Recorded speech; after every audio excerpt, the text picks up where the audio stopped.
Gawin ko na mabuti, sisiraan mo pa rin pag tumalikod. Meron ka pa rin bang nakikita na dumi kahit na 5 oras sa magkilot?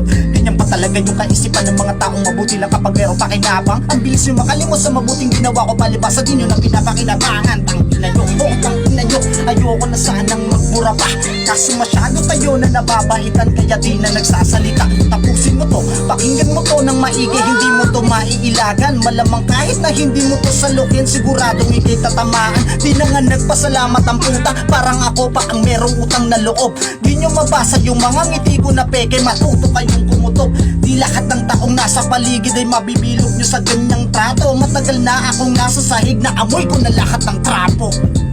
Yeah, amoy ko na lahat ng trapo.